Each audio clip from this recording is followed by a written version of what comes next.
Good afternoon, everyone, and welcome to the CEC Monthly Exchange. We are highlighting the Neosho Area Chamber of Commerce today. We're going to talk about engaging your community, social media, and app strategies for local impact. We have two guests with us this afternoon. We have Lauri Lyerla from the Neosho Area Chamber of Commerce. She serves as the CEO. And we also have Mary Margaret Butler, a representative with App My Community. And ladies, I'm going to let you introduce yourselves and get started this afternoon, and we will monitor the chat and bring questions to you as appropriate. Perfect. Perfect. Well, I appreciate Lisa asking me to speak. I always love talking about our community and what we do at the Chamber. So I am Lauri Lyerla. I am the CEO of the Neosho Area Chamber of Commerce. I just last week, or this week, I guess, had my 11-year anniversary. And so I'm extremely passionate. It's my hometown. My background before that was just working in our family business. So my family had a furniture and appliance store my whole life, and I worked there for 20 years. And so small business and retail is definitely in my blood. My husband and I owned a heating and air conditioning business for 18 years. And then my daughter and I currently co-own a boutique in our community, the Row Boutique. And so just getting to be part of what our community is. And so I'm excited to just share with you some of the things that we've done in our community the last 11 years and the results we've seen in that, and some of the tools we use to just stay engaged with the community. So, and I'll let Mary Margaret, I've gotten to work with Mary Margaret for several years, and so I'll let her introduce herself as well. Hi, everyone. Thanks for having us today. My name is Mary Margaret Butler. I'm with App My Community. We're based just outside of St. Louis in the Troy, Missouri area. We've been around for about 8 or 9 years now. We got our start. We provide customized mobile apps to chambers of commerce and cities and tourism. Got our start actually with RV campgrounds and resorts, and then moved into the chamber city tourism CVB space about 5 years ago or so. And it's been a wonderful experience. Chambers of commerce are maybe some of my favorite people because they love to talk about best practices and share and, what makes our community great and highlight that. So it's been a wonderful experience with At My Community and chambers like Lauri and Neosho. So excited to be here today. Perfect. Very good. Well, I will just jump in. I've got some notes, so I will kind of jump into that. Is that showing up for everyone? Okay, good deal. So engaging your community just through, I was just going to talk a little bit about the ways that we have engaged the community over the last 11 years. And so just a little bit, like I said, I've mentioned a little bit of this. So I've been at the Chamber now 11 years. This is the 76th year of the Neosho Chamber. We have 535 members. I believe whenever I started, we had about 315 or so. And so we've had that kind of continuous growth. It's kind of leveled off the last few years. We haven't been done a big push to do a lot of member recruitment. A lot of it comes through referral based. So the population of Neosho is around 13,000. We are the only chamber in our county, so the county is 58,000.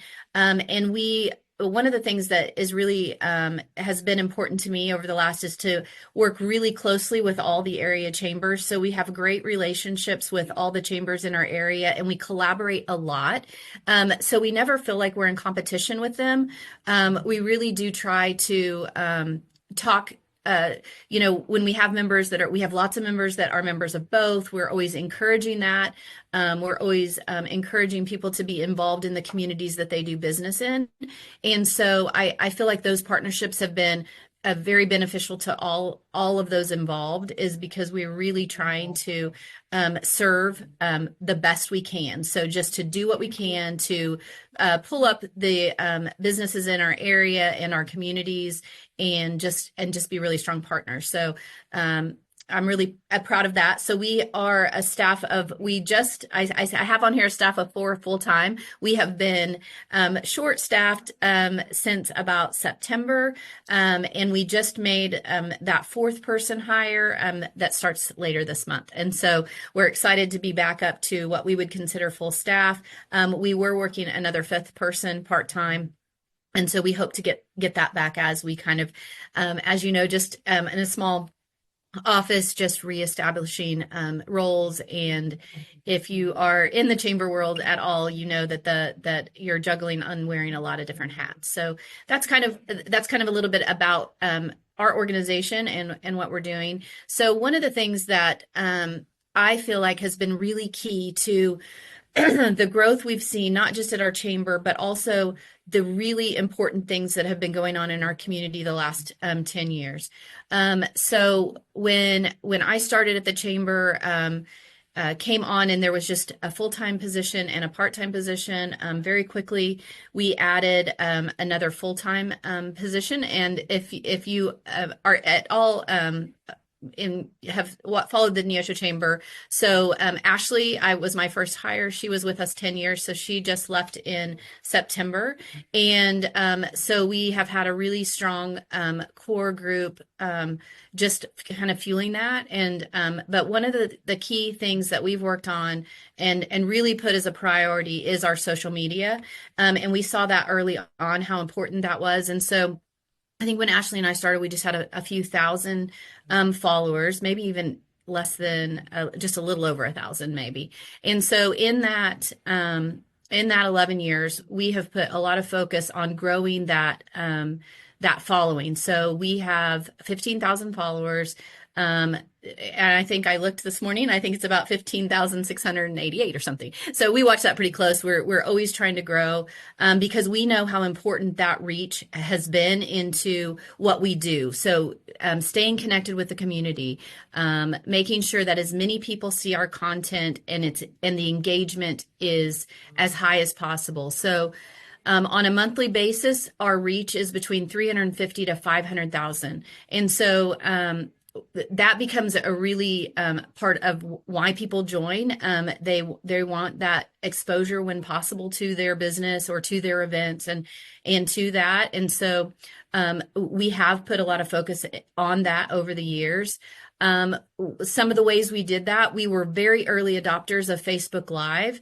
And honestly, that's a shift that we're making now because of some of the changes with Facebook and how the algorithms work, and also because just recently live videos are no longer going to be on your Facebook page. They're going to start removing those. And so I just got another message like across Facebook a little bit ago that says like by July, some of that Facebook content that was live will be removed. But for years, we were very early adopters of Facebook Live and like going live with our ribbon cuttings, going live with community events, just to inform the community about what's going on.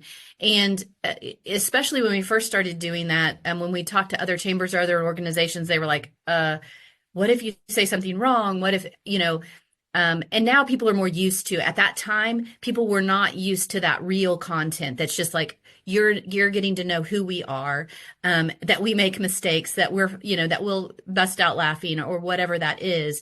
But I think that's been really critical to the relationship we have with our members and our community, is they know who we are. We are the same when we're here as we are, as my kids were in school, as we are when we're, at their ball games. I mean, I was a little more intense when I was watching my kids play sports, but overall, we have that same passion and love for our community, and that genuineness, I think, has been really key to those relationships we've built with the community. People know us; they feel like they can come up and talk to us and interact with us.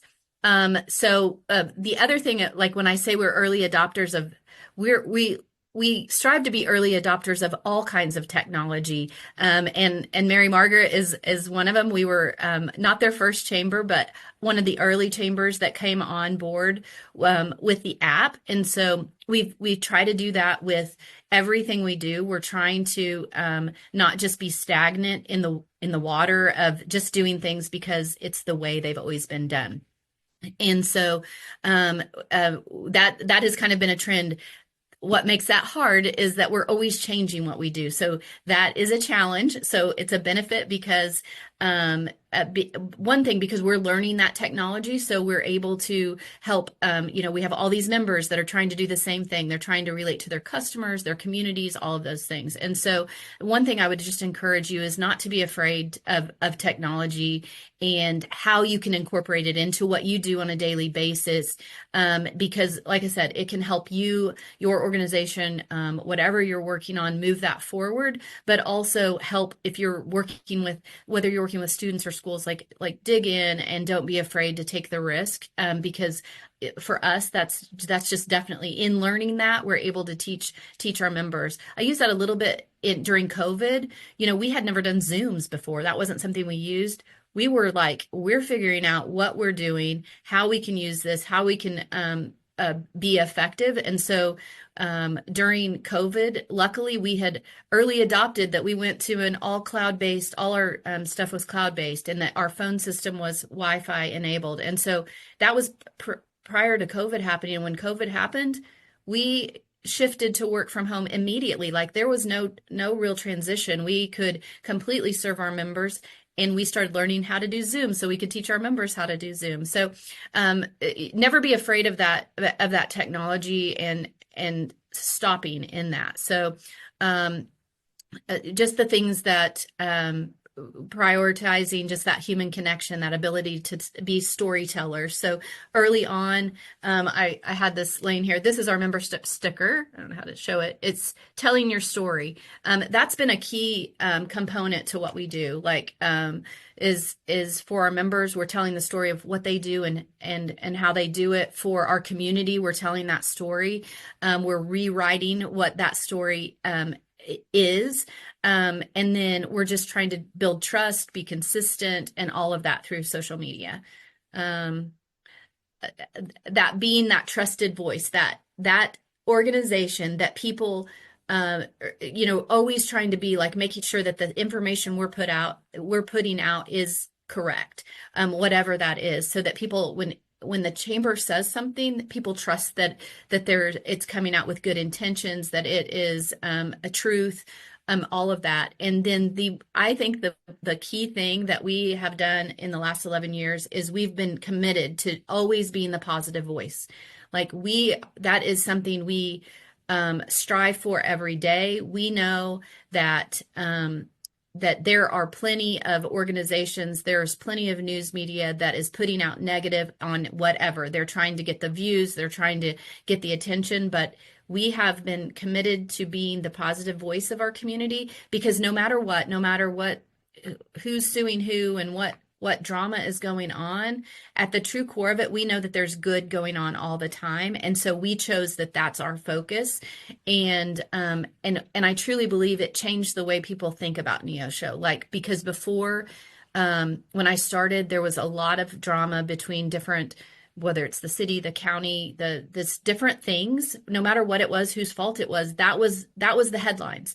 That was what people were talking about. That was how people were talking about our community, in other communities. And I would say, if you can get above the noise, if you talk enough good things, if you tell enough good stories, then people start believing it, and it's that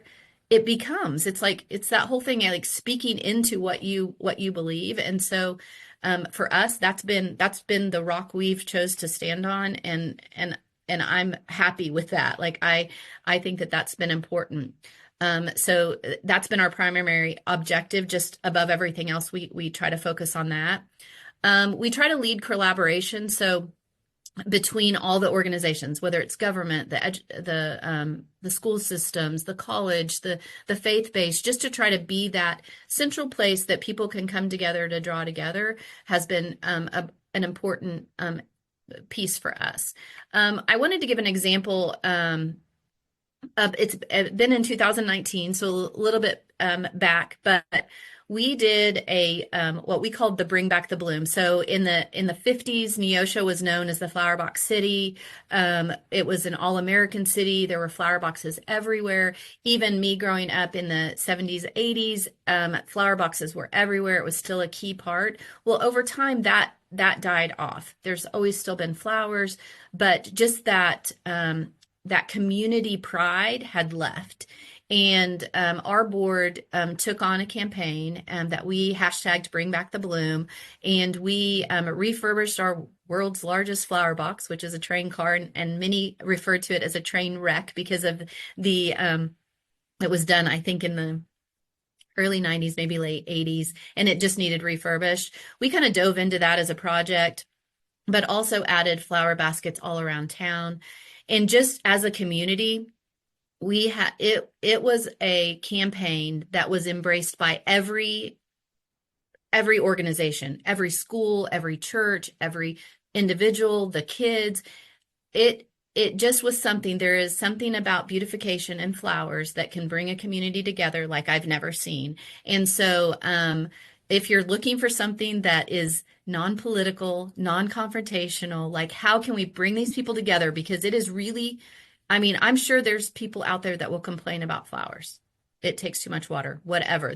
There's those people out there, but truly, if you can find something like this to pull the community together, that people of all ages can find some place to fit in and some way to make their organization be part of it, I haven't found anything better. So we continue.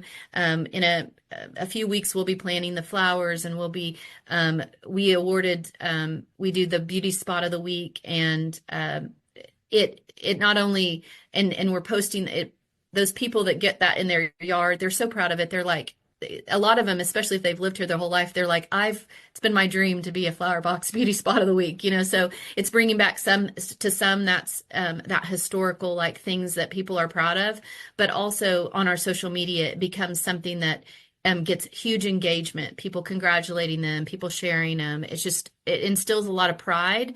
And it's funny when people start planting flowers, they start painting their porches, they start mowing their yards. It's just very contagious. So I wanted to share that because of just the community that pulls together, and something so simple. Like, sometimes it's not rocket science. It's those simple things that can pull a community together and give something to people to smile about. And in the economic uncertain times that we're in right now, maybe that's something that can be the piece that, wow, anybody can come at any level of investment and come together for something like that. So that's kind of what I wanted to share, that is just because that's been a very effective program for us. So just talking about, like, our strategic member engagement as far as using the platforms to keep people involved and visible. So from our CRM, which is our manages all our members, it's connected to our social media, and our calendars are all connected. Mary Margaret helps us connect that to the app. So we try to be the place where community events are that people come to we post job postings for free for our members, and press releases and hot deals, and we send out newsletters. So just being all of those things that people come to us for. And so then some of the just pieces that we've found that are very important and that we're doing, we don't reshare posts. You won't see us sharing our member posts because the algorithms do not like that, and we are protecting our algorithm like crazy. But what we did find recently is that we can share that to our stories. We can share our members like sharing posts from their page to our stories. That increases our engagement and doesn't affect the algorithm. So that's a little tip that we've determined, or found not long ago. We also, our CRM would auto post to our social media, and we found that was affecting our algorithm because it was an auto post.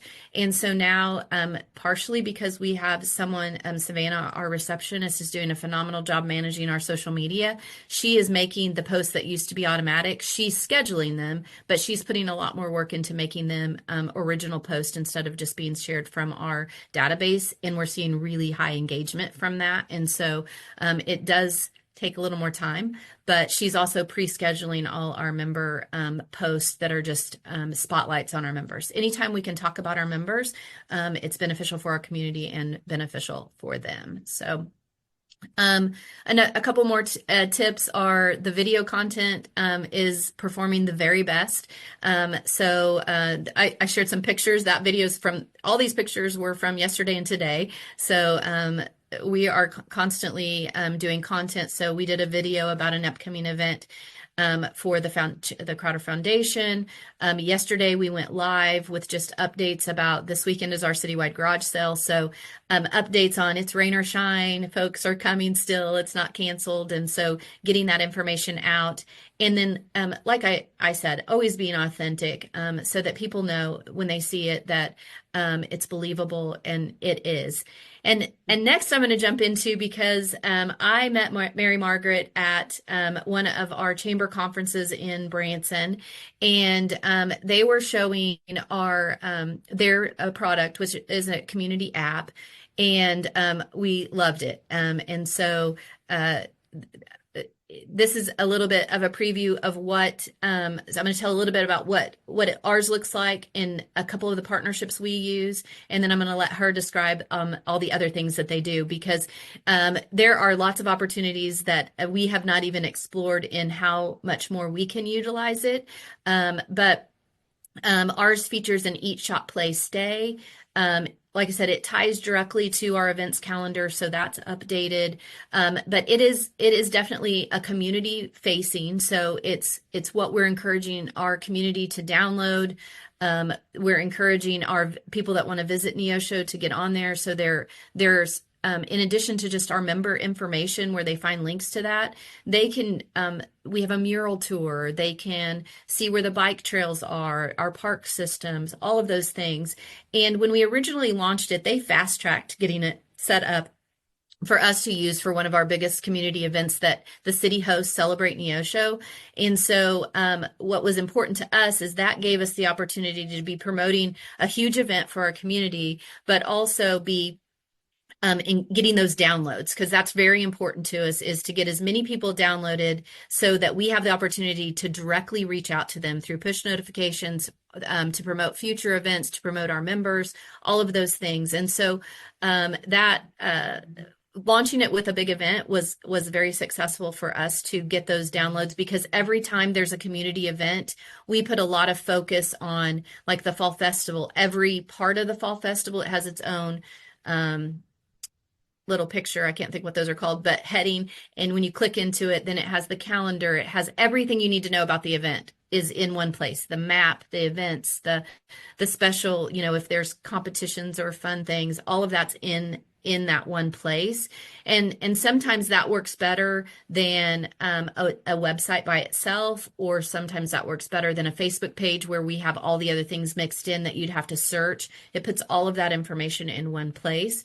And so another way that we've used it, and Sarah James, who is one of our retailers, she has a boutique here in town. Over the last several years, we've partnered in different ways with our members to utilize the app. And that's been, and we don't charge them for that. And that whole thing is, we want as many people downloading this app so that we can have the opportunity to showcase our community to as many people as possible. And so Sarah couldn't be on here today, but one of the things I was going to have her talk about was just a couple of the ways that we've utilized that. It has a scavenger hunt feature on it that allows people to check in and take pictures. And so for our downtown alliance, so we have lots of new businesses downtown, which has been really exciting, but they've used it several times. One of them, the most successful, was a Taylor Swift scavenger hunt, where they were able to utilize the app for the clues, and then you had people going all over town taking pictures, really participating. We had really high participation rate from that, and it's collecting photographs that we could share about the event and stuff afterwards.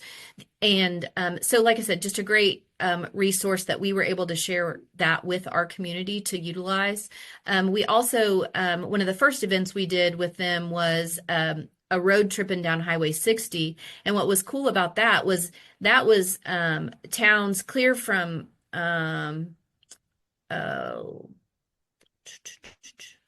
over by Springfield, but almost Springfield, clear to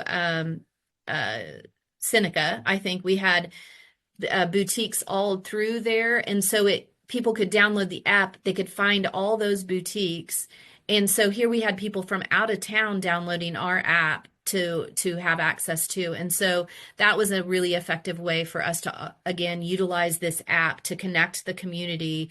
And I mean, today, like I said, this weekend's our citywide garage sale. It's very easy to direct people to our online map is through Google. It's a Google map that we've had people register their sales, and it automatically they feed that spreadsheet into a Google map with the pinpoints.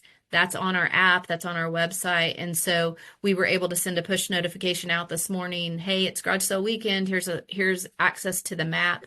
And so the app has been a great asset for us. And so I've invited Mary Margaret on to talk about it, and I will turn it over to her right now. Well, I appreciate it. You did such a great job, Lauri. I don't actually know what I have left to say. You did such a thorough job. I really appreciate the advocacy and partnership with Neosho. You know, when I'm listening to Lauri's presentation, it's so true. It's about, I love the personal touch of our communities. It's so important. Shop local. I'm very passionate about community events. I'm very passionate about, which is probably why I enjoy being with Chambers of Commerce so much, because it's their passion too. But the app itself, you know, what we've come to find working with our chambers, the app looks very different than it did 5 years ago. And it's having conversations with Lauri and having conversations with our customers to say, hey, what do you want it to do? What can be the best draw? And it's not just a matter of, well, we don't have a lot of tourists, so we don't need something like that. It's no, can also be a very resident focused app, because without our residents, you know, it'd be hard for a chamber to be successful. So it's, yes, we want to know where to eat, where to shop. We also need to know where to call a good plumber and where our CPAs are sitting. It's almost tax time wrapping up. So that's really what it's about. It's about engagement and awareness. It's not a directory listing. I'm going to share my screen if that's all right. Yes. Do I need to stop sharing mine? Someone tell me. See, I think I can share it. Send requests. You should have a pop-up now, Lauri. Okay, let's see here. So I'm actually going to just walk you through. Can you see this right here? This is our demo tool. Yes. Okay, so this is just to show you Neosho's app, just wanting to highlight a couple of things that Lauri was talking about. You know, an app can be a beautiful thing. It really is a wonderful conduit. It is, how can we really show our folks on any given day what's going on in town? It's amazing when we're driving. We get tunnel vision on, this is the route I do every single day. I'm in Wentzville. Wentzville, Missouri is currently the fastest growing city in the state, evidently. And I get my tunnel vision. I do my same routes to my girls' school and, you know, to the different areas. And then all of a sudden I'll drive by and say, hey, when did that crazy Bulls and Wraps get here? Oh, it's been here for 4 or 5 months. I had no idea because I'm in my tunnel vision. So I'm missing the new things that there are in the area. So that's really what one of the benefits of having the app is. It's engaging your residents, your visitors, with your members, with your community, creating that awareness piece, since I obviously missed that we had these new businesses in town. And it's also serving as not just a directory, because a directory can be outdated the second it goes to print or is on a list somewhere. So it's more like a dynamic directory, because anything you have in the app can be changed in real time. So our customers like the ability to fully customize it however they would like. You know, every app has its own name. It's a standalone app, which means if you download the Neosho app, which I would encourage you to do because Lauri's done a great job with it, you have the Neosho app sitting on your phone. You're not downloading a parent company and then going and searching for the area, because branding is so important for who we are in our communities. But as you go through, you know, you can find those places. Hey, where am I eating? Where am I shopping? What am I doing in town this weekend? What events are happening? Another great tool is, you know, being able to send people back to a website. Hey, we want to be able to highlight you on our app or become a chamber member. So, hey, I'm going to slide this membership application to you. Every one of our forms or one of our sections, we recommend having a missing business and utilizing a custom form. So, hey, a lot of people want to be in our app. Let us know who we're missing. So our customers have found this to be super helpful. As you know, a chamber's day to day is doing a lot, I've come to find, but also getting more members so they can help them. So this is a great opportunity for them to slide a membership application their way. Lauri mentioned when she brought the app on to Neosho, I remember it was maybe to date one of our quickest turnarounds because they had a big event. So they went live with their event first, and they put everything they could do with that event into the app. You know, it's, hey, we've got a searchable map right here. It's a PDF, and I'm going to type in, you know, what we're always looking for: restrooms, bathrooms, and being able to point our folks directly to those parking lots, parade routes, all those things, having the ability to highlight. You could even go in and run, Lauri mentioned, scavenger hunts. It's all about, without losing that personal touch. What I love about this is it's a partnership with your people. So it's not just another nameless, faceless technology tool. It's, hey, I really want to put my people in touch with our members or in touch with our community. One of the ways you can do that is by having your business owners be able to send a push notification directly themselves. You know, they can go in, update their weekly or daily specials. Again, communication is very powerful. So if I have this particular restaurant favorited, I'm going to receive a push notification from them. We would probably be eating barbecue 5 days a week if my husband had this tool, because he wants all the barbecue. So, hey, you know, it's 5 o'clock. Come in for 10% off your pulled pork at dinner tonight. So it's really getting your business owners information to your people in real time, because as Lauri mentioned, Lauri, I learned some great tips from you with the algorithms of social media today. So thank you for sharing that. I have yet to be able to determine how to really work social media algorithms. And I want to know in real time the information I need. Hey, this salon and spa has an opening at 3 o'clock, or, you know, this boutique sale is doing a pop-up sale today. So all those things are just features and functions to be able to utilize. Our communities and chambers also try to utilize this as a non-dues revenue stream. They utilize banner ads, they utilize custom forms, or they utilize banner ads for non-dues revenue streams.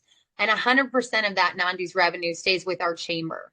So this is just an example of a banner ad. It is a clickable banner ad. You can click on it and go right out to that particular website. Anything that can be clicked in the app, a call button, a map button, an ad, all of those have analytics that are tracked on the back end for your use. So you would know how many times your folks are downloading the app, or how many times they're using the app to call someone or to map to a location. So as I mentioned, Lauri's done a really beautiful job with her app. This week, you know, I know they're very heavy with the garage sale. So I just was checking it out, and Lauri even had people be able to register the garage sale directly on the app utilizing this custom form. And then this is one of my favorite features. You know, it can link out to an existing page on her website, so it's not creating double work. Lauri mentioned the ability to send a push notification to let people know, hey, it's going to be happening, rain or shine. So that ability to directly connect with your people is very important. And then she also referenced being able to have it on a map. So these are all places that are hosting the garage sale this weekend. And I can even go through and click on one of these addresses, and I can see what exactly they have at their sale. So Lauri's done a wonderful job of embracing this tool and really utilizing it to its capacity. And I know she'd mentioned there's some spots she hadn't even gone into yet. So I'm excited to see what that potential lies. But as great of an app is, like any tool, it's marketing that tool. So, you know, every app has a QR code you can put on a window cling and put it around town, or your businesses all have their own QR codes. So it's really, as she said, utilizing an event, getting those downloads, because once you have folks downloading the app, it's encouraging them to go back in. So it's providing them the information that will be an asset to them and of some use. So if you do have any questions about the app, I'm happy to answer them. We can make sure you have my contact information from Lauri or from anyone else in the call who might need that. But I'm happy to have that conversation with you. We work all throughout the United States and into Canada. And it's just been a really great experience with our chambers. So thank you. Well, I want to thank Mary Margaret because they are super responsive. So lots of times when we're trying to set some stuff up or special events, then sometimes we're last minute like, oh, how do we do this? And they've always been great to help us get that launched and to work with, like I said, Sarah. Well, she did come on as an employee for a part-time for a little bit, but before that, they were happy to help when she was setting up those special events. They worked with us to help us figure out how to make those logistics work, and it was pretty cool. I saw it on both sides of that as far as from the chamber. And then, like I said, we have a boutique. And so we'd participate in that and see those customers walking in the door because they had that app and they found us that way. So that's pretty exciting as a business owner that your chamber is working to really do whatever they can to drive business, not just saying they are, And so that's a real passion of mine. Like we want the results to be there. Yes. So, but yeah, we'll take questions if anybody has any questions. So, ladies, I want to thank you both for sharing with us to this point, and I am going to launch a link for today's evaluation in the chat for everybody to make sure you click on that link and fill out for us. And I don't see a question in the chat, but you both hit on it, and I know that it's going to come up. Algorithm. How do we go and learn about our algorithm, and how do you keep up with that? It's a lot. I mean, I'll be honest. And it's ever changing, just like the things like live used to be it, like every video we wanted to be live. And so we invested in software called, or an app called Switcher, and it allows like pre-recorded video to be launched live. And we sometimes still do it. We actually just shifted away from doing as many lives because of that, because those won't be saved. And so we want that and so now we depend on making the determination, is this something that we want to be long-term? Like if we're talking with a business about a celebration of their ribbon cutting and what they do, then I don't want that to be gone in 30 days or to be deleted. And so we're kind of shifting that into content that is that we're recording and then posting. And so but that's the thing, like that algorithm stuff changes all the time. And so you just have to experiment with it and be doing things with it, just like the things, but those simple things like, and I see it happen all the time, like people just sharing other people's posts, other businesses, and that just literally does not do well. And so so when we have businesses that'll be like, hey, can you share that job posting I just posted? Or can you share that post? We're having a sale. We're explaining to them, well, we're not going to share it, but we're not going to just share your post, but we will do, a separate post with using their picture, taking a screenshot of it, like you screenshot their post, because then that's an original content post. And so just learning some of those tricks. The other thing that is super important, and sometimes it feels really weird, but when you make a post, is that you need to have like 10 comments or other within 30 minutes. And so I'll use an example of the boutique because we do it all the time. I may make a post like, here's my outfit of the day. We have a new drop. I don't post all 15 of those pictures in the original post. I post the picture and then I comment the other pictures. And then under those pictures, I comment, oh, this fit, small. And it's all about, because Facebook sees that as interaction. It's not even knowing that it's you making all these posts under it. And so when it sees that it's getting engaged on, then it's going to share it so more people are going to see it. And like I said, it needs to see that interaction probably within the first 30 minutes.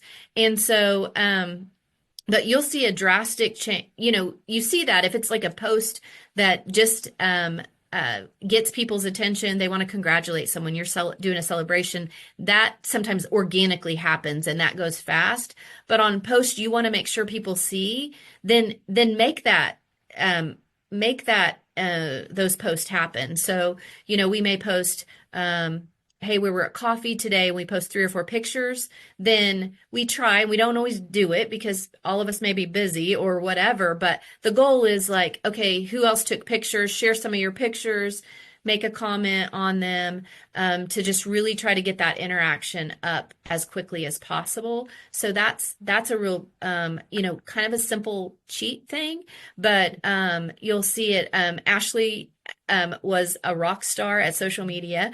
And those are things she dove in and helped teach us because she's using it as well for her business.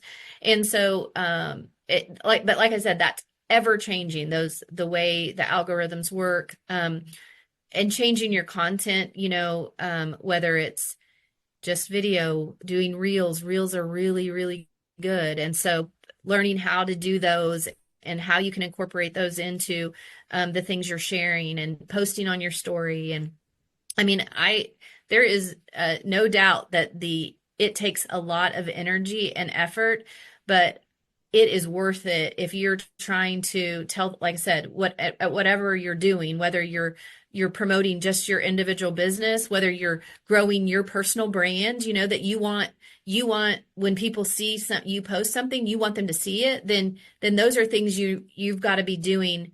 You can't just never show up on Facebook and expect that you're going to make a post and someone's going to see it. You have to be interacting with other people's posts, commenting on them, liking them, watching their videos. And as we, see that from other, Facebook is what I have the most experience at, with what we have the most success with for the chamber, but learning the other, Instagram and TikTok and all of those can be important. I would say that if you don't have the energy to do all of them, for most businesses and probably communities, I would still say Facebook is going to have the biggest reach and the most opportunity. But whatever you do, I would put all your energy in one of them and then start adding in the others, and to really see the results of that for the community, because it's not easy, but it's worth it. I mean, we're even talking about our school district. I just found out and I was super excited. They're putting in a whole new media center, to really have about communications. I met the superintendent the day after that. I said, I just found out about this. The chamber wants to be an extremely integral part of that. I need those students creating content for the chamber about our community. And because we simply can't do it as much as we'd like to do on our own. And so you have these talented kids that's what they do, and it's simple. And also helping them understand that it's not just for fun all the time, that there are businesses and organizations that they need this, and that don't have that skill set. And so to really help them learn how to do it well so that it can be used by others. So I'm really excited about that. Like I said, that's kind of a new thing, but partnering with all of that to bring that awareness to the community. That's exciting. And you're truly the essence of creating an entrepreneurial community because of what you're doing and plugging in everybody together. I've got to watch because I personally live in Southwest Missouri. Mm-hmm. And before I go to the chat, I know we've got a couple questions there. Tell us a little bit about your square, mm-hmm. and how the square has changed over your last 11 years, because squares are kind of dying in hometown America, but yours is not. It is not. And it is definitely, and Lisa knows, it is my passion. That family business that I have, my grandparents started that business on the square in downtown Neosho in 1957. They actually bought a hardware store. And so so I grew up until our business was on the square until I was in 87. So I was about 13 years old, and we moved 2 blocks off the square. But my whole career has been working in downtown Neosho. And for years, our square had, when Walmart, we saw that as a store, and a TV and appliance store. We saw what happened when Walmart came. And we saw our square that when I was young, every storefront was filled with retail. I can picture everyone. I can tell you the name of those stores. And I just knew all of that. Well, when all of those businesses slowly left our downtown because they either closed or they moved closer to Walmart, we saw our town die as far as other than it is the county seat. We have our courthouse in the square. So there's always going to be a good amount of people downtown because of that. So those storefronts were filled with office space, with lawyers' offices, or they went vacant for years. And 11 years ago, lots of storefronts empty, lots of ugly, non-renovated spaces. So we've always had, we continue to have a lot of people that truly believe in Neosho. And so that investment started years even before I was here with some of that, the historical renovations, some of the grant, I don't know if it's grant or funded that way, but we did have some historical renovations of some buildings downtown. We had some living spaces made, a lot of upper living spaces were made, but really we're still lacking. We only had one. Sam Seller was probably, I don't remember what the year was. I'd have to look for sure. But that was really the only restaurant other than Charlie's Grill, and then Cafe Angelica. So there was a few daytime restaurants. Sam's was the only nighttime. And then we had the brewery open. So we have Indian Springs Brewery that opened about 7 years ago. And then from that, you start having people really start seeing how it was doing, and you really start seeing people investing in downtown. And so we invested in Placer AI. So that is, it tells us the story of how people are coming. It does traffic analysis. It uses cell phone data, so we can see. So when I look at 2017 and compare it to today, our downtown has seen a 57% growth in the of the traffic downtown, and we've had like 20 businesses open. So now we have restaurants on every corner that are open night. The nightlife is big downtown. We have Eastside Social. We have Osage Springs. We have Briar and Thistle. We have the Farmstead. So we have all of these restaurants that have opened. And now the building that my family's business was in got an amazing renovation. And it was close to being condemned because I tried to get my husband to buy it. And he's like, there's no way, Lauri, that'll cost $1 million to fix. And I really wanted it. But it cost $2 million to fix, I think. So, but that building now houses 2 boutiques. So we have Magnolia and Sunshine Boutique and Miss Daisy's Boutique. Next to it, we have an ice cream and cheesecake shop, and then the boutique or the salon next to it now has a boutique in it. Just a few months ago, we have a new bridal boutique. So almost every building downtown has been on the square has been renovated. There are 2 that are in process of being renovated, but we have a square that is vibrant. And one of the things I love is that we have a community of business owners that are working together. Like they are doing so many events together. And that's why I was hoping Sarah could be on here, because she has a spirit of that. Like she has great creative ideas. And they are doing events monthly downtown. Coming up next weekend, they're doing an adult Easter egg hunt. Just last weekend, they partnered with Breast Cancer Foundation of the Ozarks, and many of the boutiques and the restaurants partnered for an amazing fundraiser for the Breast Cancer Foundation, a fashion show, Emily in Paris, and had a great turnout for it. But like I said, my daughter and I have a boutique. We just renovated a building, a block east and north of the square that my family had owned for about 30 years. It was our warehouse. And my husband and my son did an amazing renovation of a building. We've preserved a Coca-Cola mural, but you see that investment.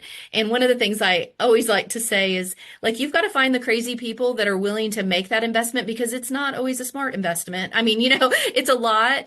And we've seen that. We've seen that $2 million investment in that building that is the most beautiful building downtown.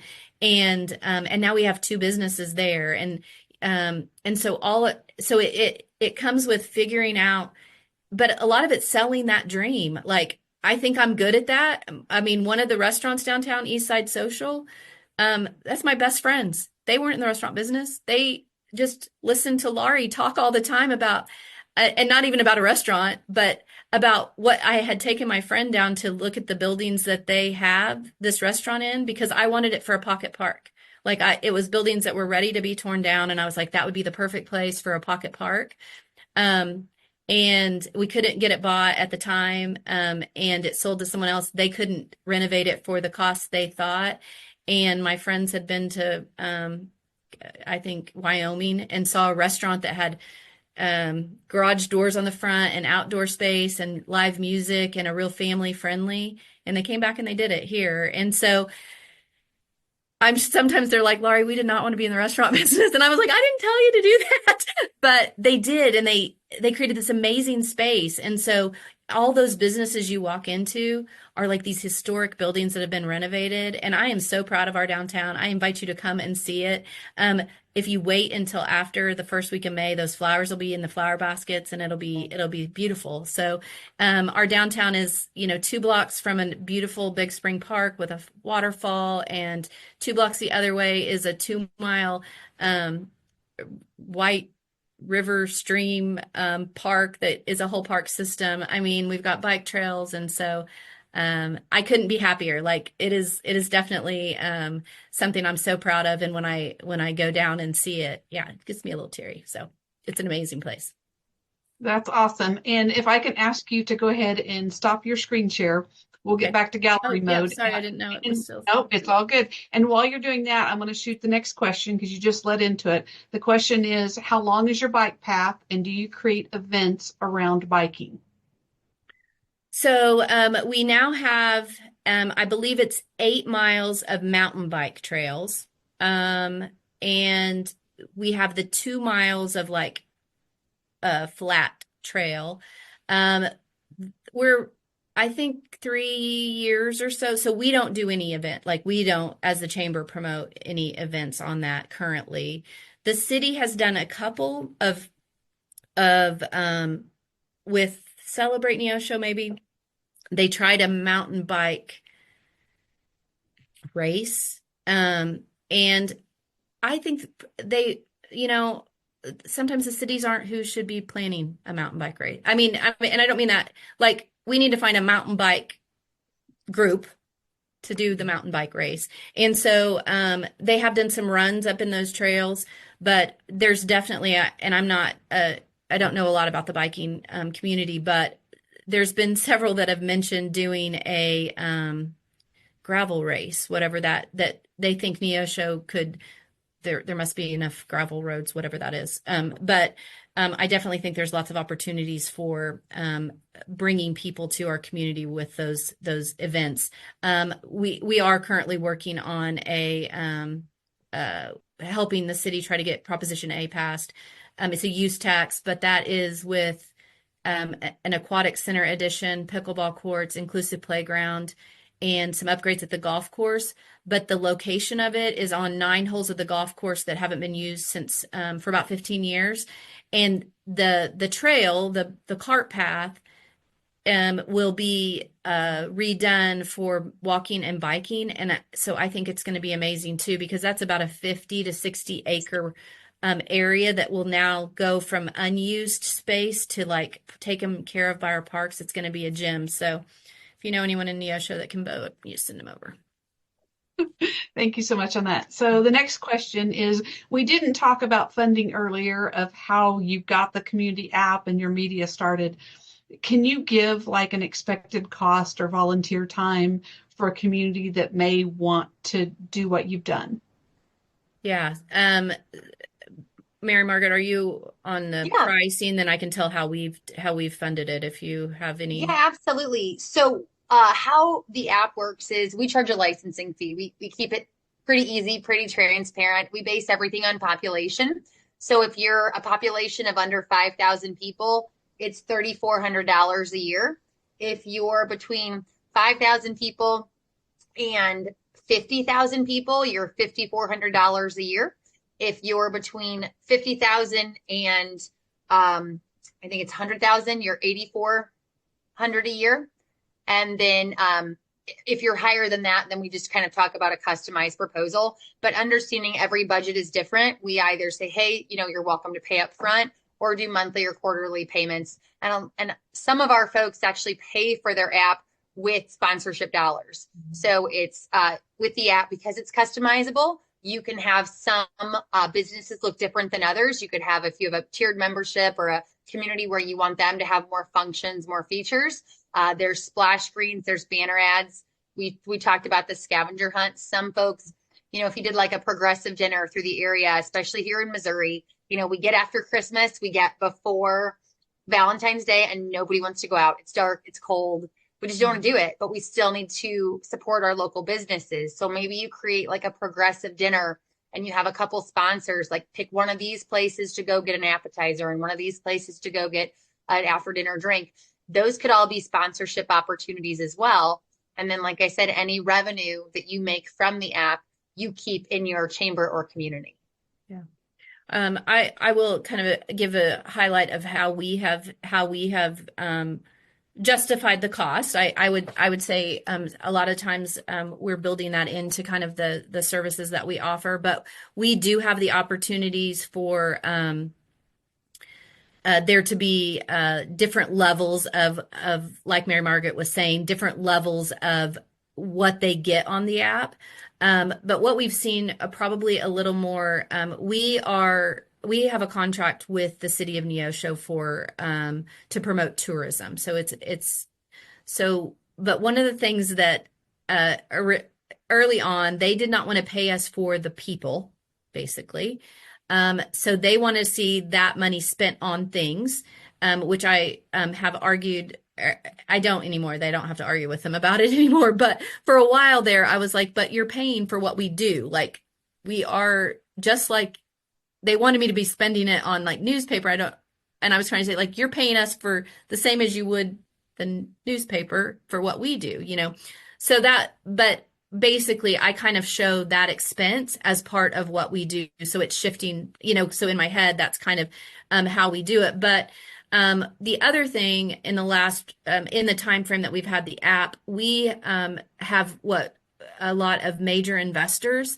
And so, and I don't want to put too much emphasis that the reason they choose to be major investors is because they get more on the app, because really when we're talking to those people, they believe in what we do. They're not looking for receiving something for everything that they're giving us, if that makes sense. But we do give more recognition to our major investors on the app and on our website and those kind of things. But we do have the ability to, so we have built it just kind of into our core cost of doing business. Like, that's been part of what we do, but and kind of offsetting it with some of the sponsorships. Now, this year, I honestly, I just found out about it in January. I'd already set my budget, but like the county withdrew their funding from us without much notice. And so it's substantial. And so those are things that I've got to consider and what we're doing, to make up for a $20,000 loss in support. I mean, to a chamber, that's a lot. And so, but for us, it's just been part of the things that we feel has been important and a good investment in making what we do better. And so, but I think there are lots of different ways you can do it. We have not been very good at, and it's partially because we don't have enough staff that we're selling a lot of extra stuff. So we have not utilized a lot of the additional that we could be making off of it. Like, if we had someone that had more time to focus on selling the ads, we probably could if we needed to. We just haven't put a lot of focus on that as much as trying to make it where it's something the community wants. Because we've also said that the more they use it, the more value it has. And later down the road, then we've built that value. That'd be maybe a little harder to have when you're still trying to get the downloads and those things. Now I feel like we've got 4,000 people that we have access to. And so if we went out and sold those ads now, they're worth more. I mean, like, that has value. So I think that that's always a consideration to what we're doing, is just to kind of continue investing in, and like I said, those tools that put us a step above, that people go, oh, Wow, that is worth it because I mean, a lot of times you are trying to prove your worth, um, and little things like that make a difference. So, Well, I want to thank you both for being on with us today, Lauri and Mary Margaret. We appreciate everything you've shared. The recording is going to go out next week. And I want to invite everybody to join us again next month on Friday, May 2nd. It's the same Zoom link at the same time, 1:30 p.m. Dr. Annette Kendall will be the host. We're excited to have several collaborators from the City of Hannibal's CEO program with us, including professionals working in economic development, businesses, education, and community engagement, along with an alumnus of the CEO program. So the collaborative, community-driven nature of the CEO program is one of the key success principles with students visiting over 40 businesses each year. So thank you for joining us today. We will get this out. We're going to make sure we're going to send the link for next month to everybody and just thank everybody for their participation today. awesome. I appreciate getting asked and enjoyed it. So thanks, Thank Lisa. you very much. Mhm.